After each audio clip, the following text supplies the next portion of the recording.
Hi everyone, let's talk about AEW Dynamite from January 22nd, 2025.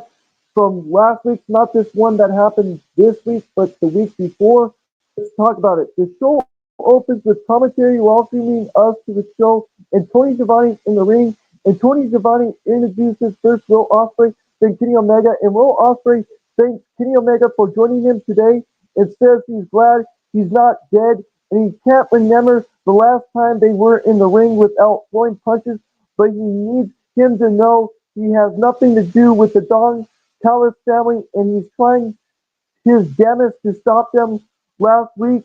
And he says Kenny Omega came back at a bad time and John Moxley's running the world title scene and he wants to fight his way over there, but he keeps getting dragged back into the Don Callis family stuff and he knows they'll have their difference and they do not like each other. And Kenny Omega grabs the mic and says the last time they fought was at Forbidden Door 2023, and where Will Ospreay nearly broke his neck and stabbed him with the same screwdriver and Don Callis used months before. And as far as he's concerned, that makes Will Ospreay no better than him. And why did he do it? Because he was trying to prove that he's the best. And well, not only did Kenny Omega not believe him, he was better than him back then, and he sure hell doesn't believe he is now. And he took the severance to nearly killing him to show people that Will Ospreay even desists. So celebrations on being number two, and if you're asking for help, no hell, because I'll never trust someone like Will Ospreay. And then gets in his face. The Don Callis appears on the stage and he calls them Prim the Cala. I'll say it again. Prim the Cala. I can't pronounce it right, but Prime Stanella. But Kenny Omega brushes him and Don Callis falls back, letting Tutesta and Kyle Fletcher to do his fighting for him, and they are overwhelmed. And Kenny Omega and Will Ospreay think for a moment before rushing to his aid and picking Kyle Fletcher off and dropping him with a screwdriver handspring kick and mounting punches in the corner. And Tutesta takes Will Ospreay from behind, but Kenny Omega is right on him with a dragon suplex. Then the Terminator driver expects Kyle Fletcher to cut him off with a super kick in the middle of the ring, and Kyle Fletcher goes after Will Ospreay onto the floor, kicking him over the barricade as Don Callis goes to ringside to help Tutesta kick Kenny Omega in the face in. I'll repeat it again, guys. Don Callis goes into the ringside to help Tutesta kick Kenny Omega's face in, which was amazing, guys.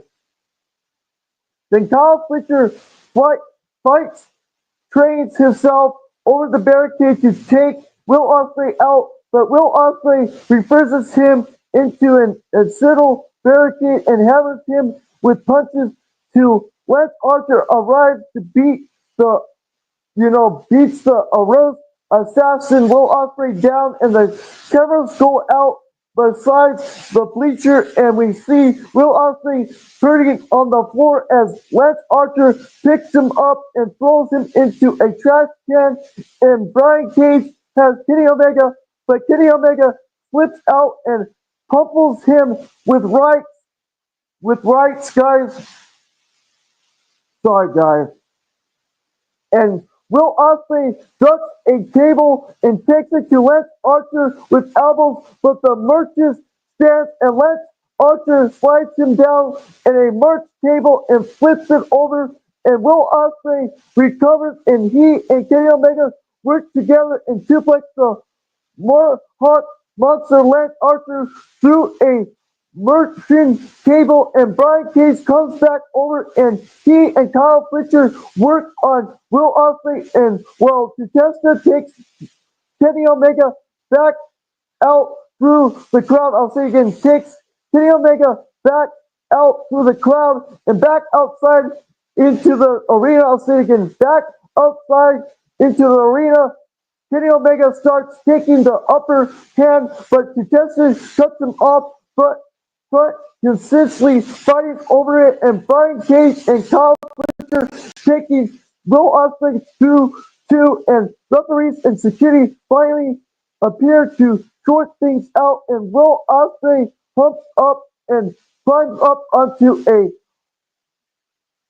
bridge. I was thinking a battle. Of, I was thinking, guys. Um, I'll try my best. Will Ospreay humps up and climbs up onto a bouncelessly a bell from constantly as Kenny Omega climbs a lightest strip and Cyril Amara moonsault from high place with bad camera angle, which I thought it was amazing. I thought it was amazing, but the article that's their thoughts, but I thought that was amazing. That was amazing with Will Ospreay and Kenny Omega standing together on the Titantron. That was good. That was good stuff right there. Let's talk about it. Then Will Ospreay helped Kenny Omega up in they climb the lightning suits together. Well, Don Callis and Kyle Fletcher regroup and lick their wounds, and Kenny Omega says everybody saw what they did to Don Callis' boys, and the next chance they get, they're going to put Don Callis 6 foot down under and speak of down under. He has had an idea. Will Ospreay wants an apologize, and maybe he should apologize.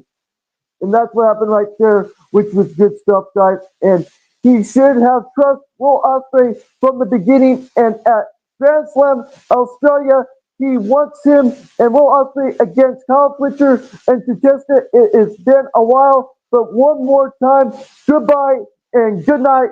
Bang! And now hits his music because he's scared of his height, of the height. I'll say it again. He is scared of height. He is scared of height. I know I say some words fast, but I'll keep on going for you guys and keep on going because I love doing this for you guys. I do love doing this for you guys. I do make mistakes like I did with saying semicolon and Semi Zayn. I'll keep on doing this and I'll keep on freaking doing this and I'll keep on freaking doing this. So yeah, that's all I have to say about that, guys, which was good. Like I said at the starting of the show and all of that. Then we get a hype reel from Pot, which was really nice, and then cuts to Death Riders backstage. Jon Moxley standing with Wheeler Yuta and Maria Shafir, and he says they bring you the best of the best tonight with Pac in the main event. And Adam Copeland went to sleep in 2011 and woke up in a world he wasn't understand, and where the animals are faster and neater and smarter, and they'll be happy to throw Adam Copeland meat on the pill. I was thinking Adam Copeland's meat on the pill. And his neck is hanging on by a thread, just like Brian Danielson was, and Darby Allin has a dead wish, and he gives it to him, and maybe Adam Copeland's next doctor's visit will be a worst case scenario, and he wouldn't lose any sleep about it because there's too much work to do, and they're building a future. They're building a future. That's what happened right there, guys. Then we had the Hart Syndicate, Bobby Lashley and Shelton Benjamin sent the private party, Isaiah Cassidy and Mark Quinn for the AEW World Tag Team Championship. Freaking, I am so freaking happy that the Hart Syndicate are your new AEW Tag Team Champions, man. The Hart Syndicate. We heard people. We heard people. We heard people. Yes, guys, we'll be talking about that in a bit, and I'll be right back, guys. I'll be right back. My throat is a little bit dry, so I'm gonna get a drink while we're doing the live stream. So I'll be probably be drinking while we're talking. So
So yes, guys, we had MVP.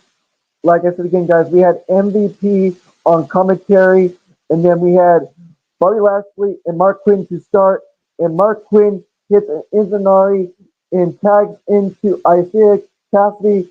Marley in motion connects, but Bobby Lashley cuts him right off and takes him into the corner and tags to Shelton Benjamin champs working together. Scenario dive counter into a near belly-to-belly suplex, and they slam Isaiah Cassidy through the announce desk at MVP's cement and stock after Mark Quinn as we go to break. So yes, guys, as we go to break,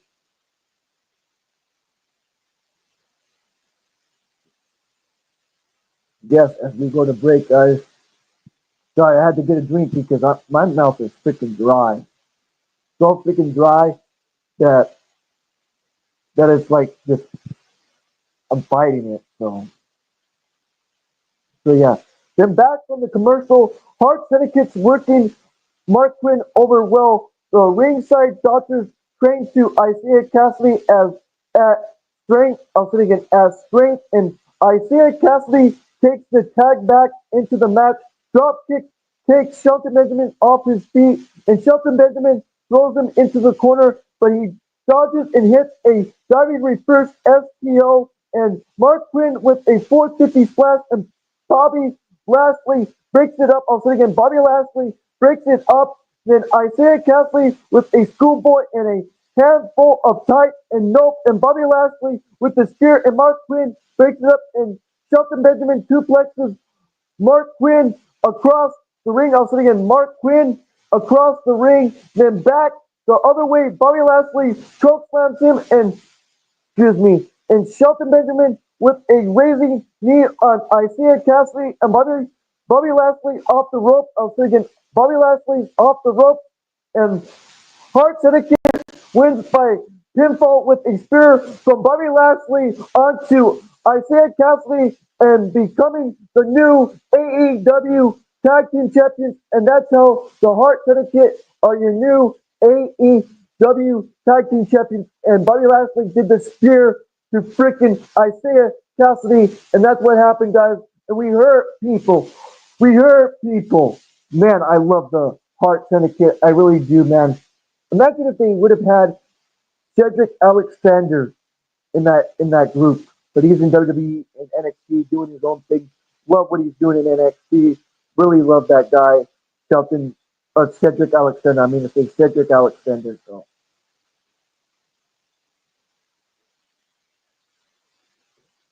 man, I'm telling you, I feel better now drinking.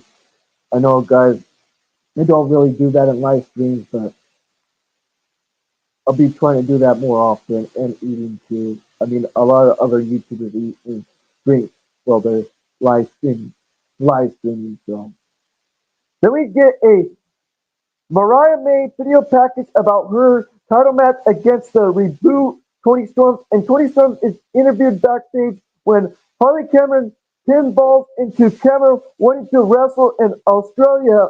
In Australia, I'll repeat it again, guys. In Australia, and Tony Storm says there's no reason she cannot wrestle in Australia. They talk about throwing shrimp on the Barbie and what it is or isn't a knife and so on and so forth.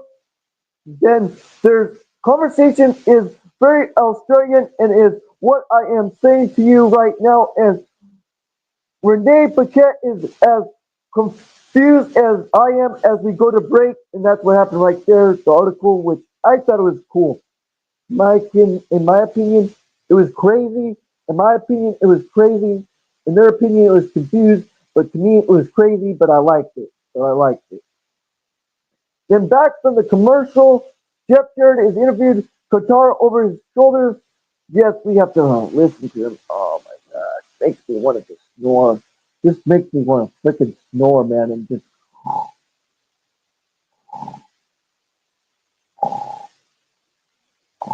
I respect him as a human being. That I respect him. I do. I respect him as a human being. But him as a wrestler, he makes me want to go to sleep, man. his character just wants to make me go to freaking sleep. I respect him as a human being. He's a good human being. But his character and him in wrestling, it just doesn't get me over, man.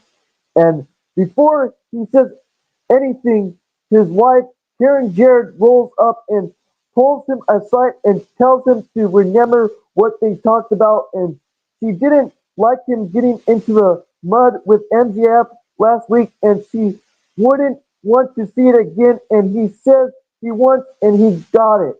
And that's what happened right there. And then Jeff Jarrett makes his entrance and gets on the mic, and he says he was driving and he remembers one of his great mentors, Jerry the King Lawler, and he was having a match before Jerry the King Lawler was watching a Double J got his ass kicked for perceptually and verbally, and he throws a few verbal jabs himself, and he got to his dressing room I was thinking his dressing room, and he got in his dressing room, and he got in his dressing room, and Jerry the King Lawler came in behind him and shut the door and got in his face and asked what the hell he was thinking. And Jerry the King Lawler says, "You never get in the gutter like that." And Jeff Jarrett now says, "Sometimes it's good to come home and remember who you are." And MGF is going to find out exactly who the last outlaw is, and they're going to settle this Southern style, no lights, no camera, and he's going to take him out to the woodness and beat his ass. That was crazy right there, guys. That was crazy. But I love this story just because of MDF.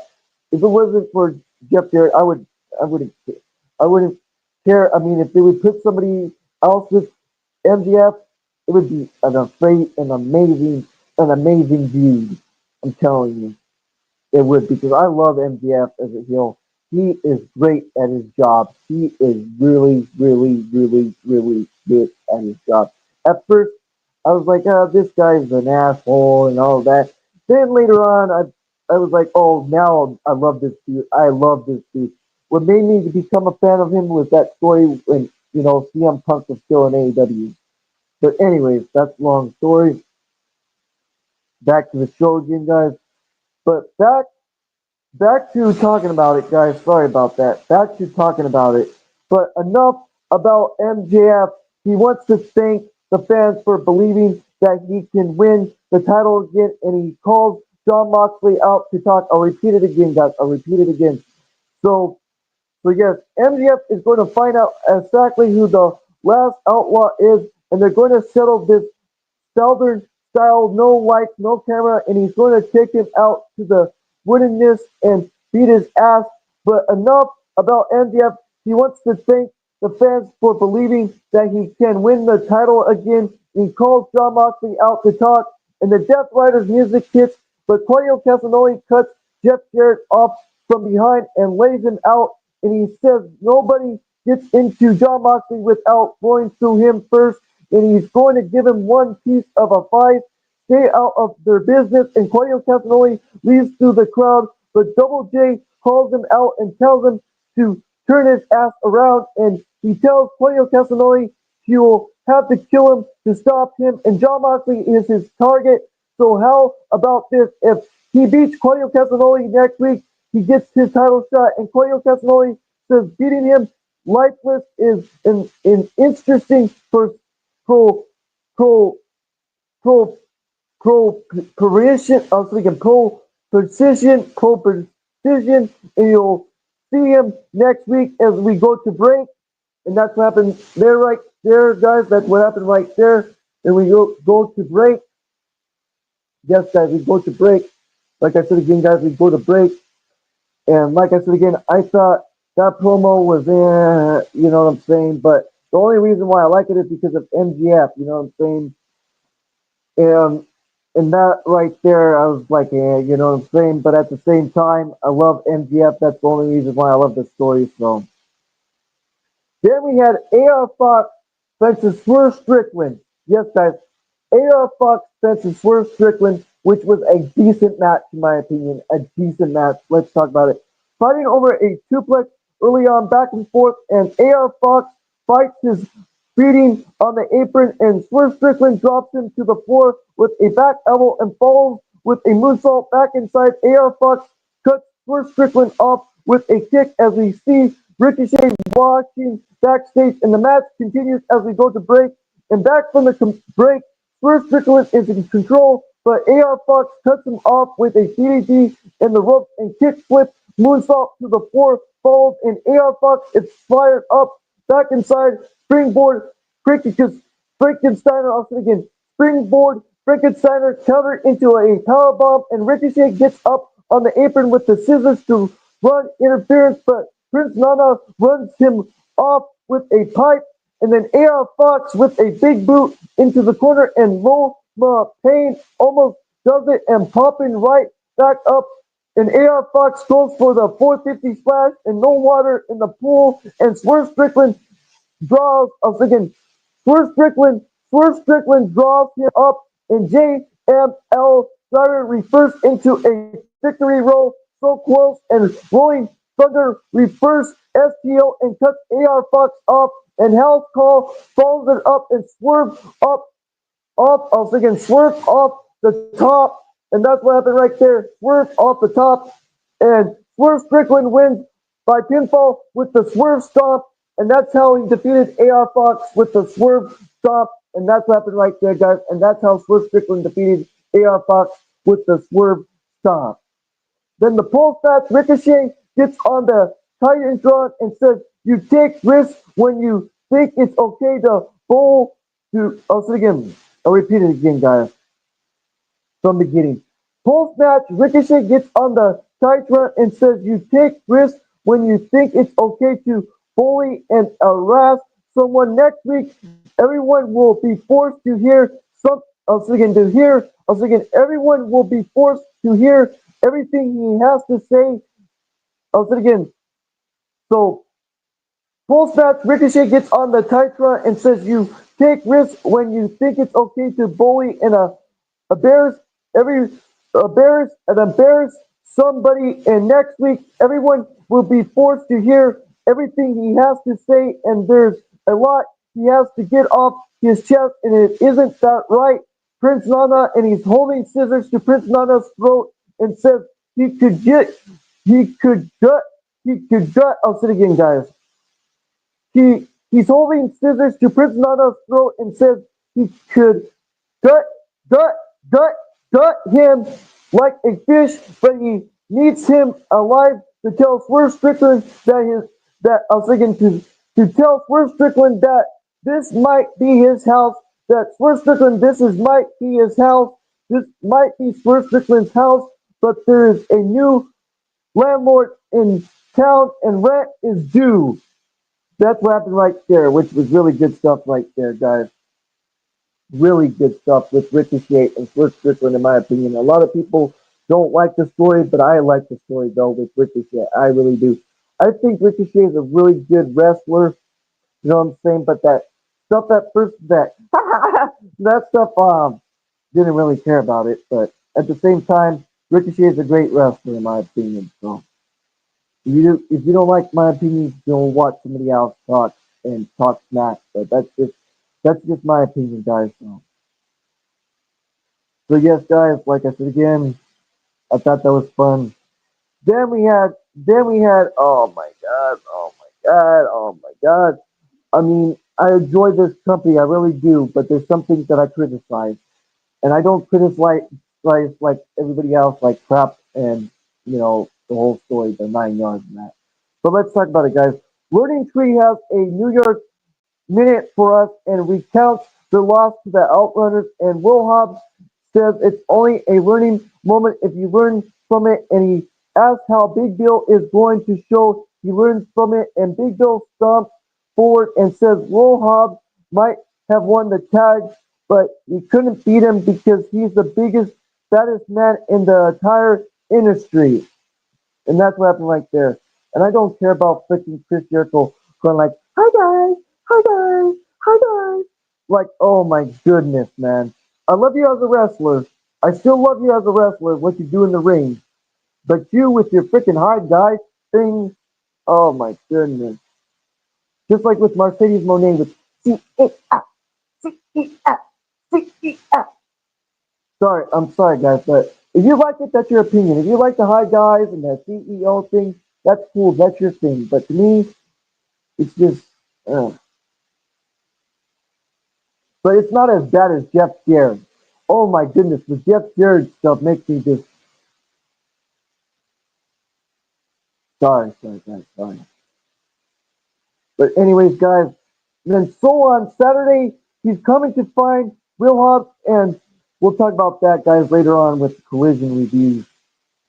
Then MJF makes his entrance and gets on the mic, and he calls Jeff Jarrett out from the bottom of his heart, and he deserves to get every single wrestling fan an apologize after his actions last week. But if anybody deserves an apologize, it's him. And let's face it, when he's offered to help Double J win the title, it wasn't because he believes in him. It's because he thought he'd be easy to manipulate into beat. Then that Jeff Jarrett exactly thinks in 2025 that he's going to be the next AEW World Champion goes to show he's going. I was thinking he's going to be the next AEW World Champion. The goal to show he's about. I'll repeat it again because I make mistakes a lot, guys. I make mistakes so many freaking times that I will repeat myself to tell you guys that Jeff Jarrett exactly thinks in 2025 that he's going to be the next AEW World Champion goes to show he's about as settled as he looks, and he says Jeff Jarrett thinks if he just tries hard enough, he can have a longer career, but wrestling doesn't love him anymore, and the fans do not love him anymore, and he's going to learn that you're better off making a deal with the devil than the defying him. I'll say it again. To deal with the devil, then defying him. I'll say it again. Defying. I'll say it again. Defying him. Then, then we have this freaking squash match. This freaking squash match. Are you freaking kidding me? Are you kidding me? Let's talk about it anyways, guys. Let's talk about it. So enters Adam Page and he stares MJF down till he leaves the ring and gets ready for his match. And we have Adam Page fences Taylor Scoops. I was thinking Adam Page fences Taylor Scoops. I was thinking Scoops. I was thinking Adam Page fences Taylor Scoops. And Adam Page makes short work of the kid. And Adam Page wins pinfall with a Sicily press. And he wins with a lateral press, and that's how Adam Page won with the lateral press and defeated Taylor Scoop. And then post match, Adam Page hits angel swing. I'll say it again, guys. Adam Page hits a angel swing at the post match. I'll say it again, guys. The post match, Adam Page hits an angel swing, and that's what happened right there. And then enters Christopher Daniels carrying and a microphone and wearing a neck brace. And Adam Page walked up to tell him and asked if he wanted his ass beaten again. And Christopher Daniels says all he wanted was to be a friend to him, but he sees him now that he messed that up. He let his ego and insecurity assault this to the point where he accepts the most violent match against the most violent man. And he's going to regret that for the rest of his life because after that Texas death match, that last bloodshot lady added to all the damage to his neck over the years, his doctors have advised him to never wrestle again. So here, again, so he's here, so he's here, so he's here, so he's here, so he's here, so he's here to face to tell Adam Page that he wins and he won the last match and that he will never wrestle and this is goodbye. And that's what happened right there. And he says, this is goodbye. And he's sorry. He hopes Adam Page, he can be happy. And he says, patting Adam Page on the chest and walking out through the entrance tunnel. And Adam Page shoves the camera off his face and goes to break. Then back from the commercial break, we get a recap of the show through far. I'll say it again, guys. I'll repeat it again. Back from the commercial, we get a recap of the show through far, and Renee Paquette interviews Mercedes Monet backstage, and she says she's a global champion now, and she couldn't wait to see who jumps on the Monet train next. Yes, Renee Paquette asks who jumps on the Monet train next. And I'll repeat it again, guys. She says she's a global champion now, and she couldn't wait to see who jumps on the Monet train next. Then Harley Cameron rolls up with a guitar, with the guitar guys, and sings a song to challenge Mercedes Monet for a Grand Slam. And Mercedes Monet refuses the challenge and storms off. And Renee Paquette tells her it was a good song, but Harley Cameron is nonetheless disappointed. And that's what happened right there, guys. I thought it was great. I thought that was really good. And Mercedes Monet says, "You haven't won a match yet. You wouldn't. You haven't won a match. You didn't even won any matches from last year and all of this stuff and all of that. That was really good stuff. But I hope Harley Cameron starts winning matches, man. Harley Cameron deserves to win some matches, man. I love Harley Cameron. A lot of people love Harley Cameron. A lot of people. I'm not the only person. A lot. It's like hot pancakes, man. Like if there was a lot of shirts of AEW shop, I think they would be sold out so freaking fast. I probably wouldn't even get one. That's just my opinion on that, guys. Then, then we had Jimmy Hater versus Julia Hart, which was a decent match. This was the second time these two girls go at it. This was the second time Jimmy Hater versus Julia Hart, which was a fun match. Let's talk about it, guys. Action to the floor. Jimmy Hater throws Julia Hart through the barricade repeatedly back inside. Missile dropkick connects, but I was thinking, Julia kicks out, sweeping the leg and smashing Jimmy Hater's head into the mat over and over again. Covered for two as we go to the break and back from the commercial. Julia Hart is up top, and Jimmy Hater cuts her off back on the mat, throwing her around with German suplexes, and Spinebuster gets a near fall, and Jimmy Hater cuts her in half with a half crab, but Julia Hart hits the ropes for the break, and the octopus holds immediately. Also again, the octopus holds aptly by Julia Hart, and Jimmy Hater reverses to a backbreaker hold, and Jimmy Hater does the Hater breaker to set it up, and Jimmy Hater wins with the Haterade, and that's how Jimmy Hater defeated Julia Hart with the Haterade, and that's how Jimmy Hater won. Then the post match, Jimmy Hater gets on the mic and says he respects Julia Hart for marching to the beat of her own drum, and no matter who she no matter who she surrounds herself with, they're up one each. I'll repeat it again, guys. No matter who she re, rounds herself with, you're up one each. So she's willing to give her the rubber match whenever she's ready. And that's what happened right there, guys. So we might see another Julia Hart versus Jimmy Hater and a rubber match. That would be really freaking good. Really freaking good, guys. Oh man, just imagine a rubber match between those two women and a third time facing each other. But in my opinion, it'd be a great match again. But we've seen it already. But a great match. So. Then Will Hobbs tells us again. Will Hobbs tells Big Bill. I'll repeat it again. Will Hobbs tells Big Bill he'll be waiting for him in the parking lot Saturday as we go to break. So yes, guys, I'll say again. He'll be waiting for him in parking lot on Saturday as we go to break. Then back from the commercial, First Strickland cuts a promo on Ricochet, and he says he feels big and bad, and he feels. I'll say again. I'll repeat it again, guys. I'll repeat it again, over and over and over and over and over and over and over.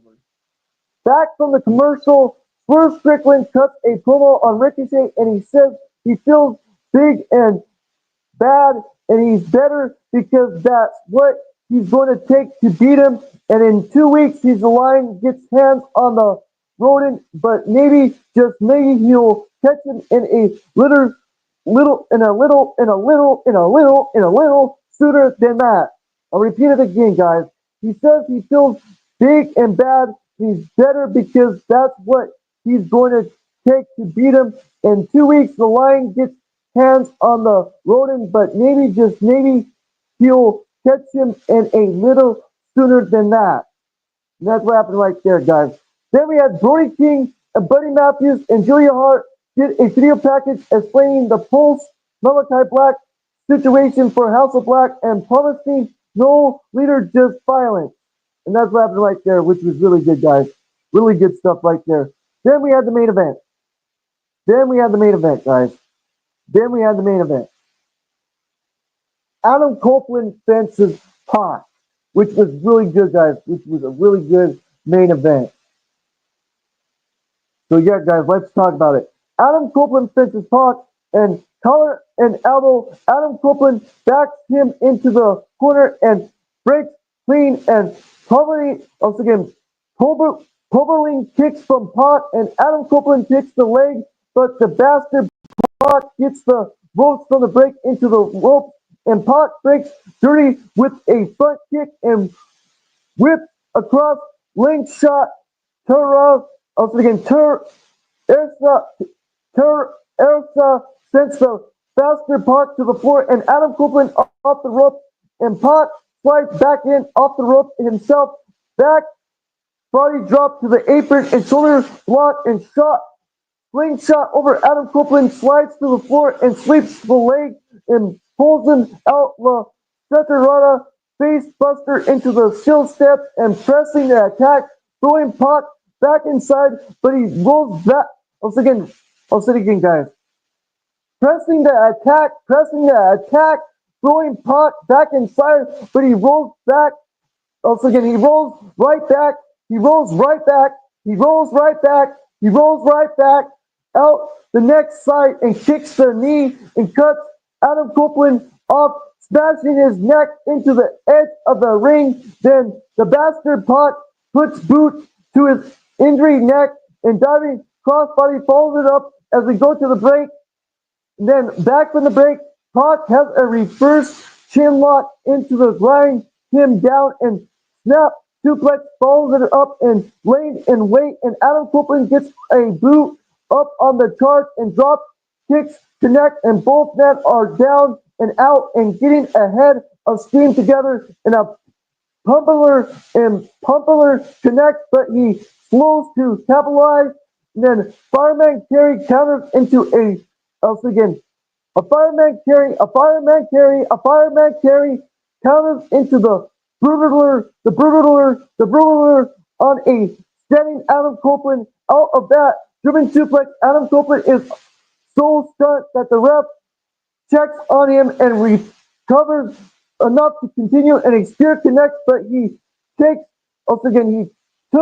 I'll repeat it again, guys, because I make so many freaking mistakes. So many freaking mistakes.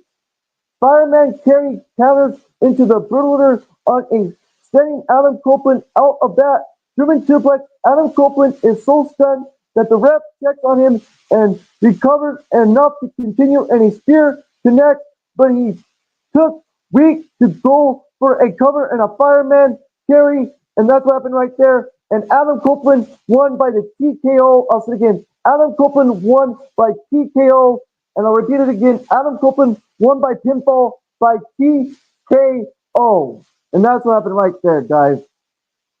Man, that was a good match. Like I said again, good match, guys. Then the post match. Guys. Let's talk about the post match.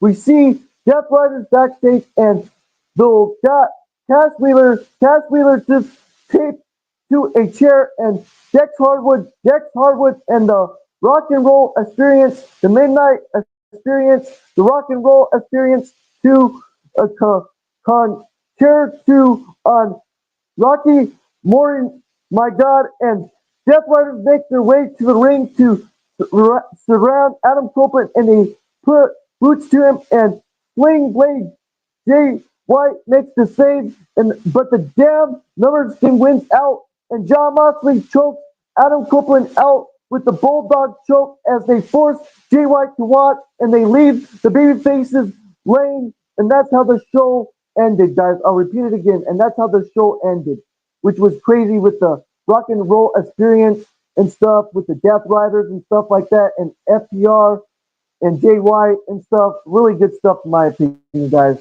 And that's what happened in the show. And I give this show a freaking nine.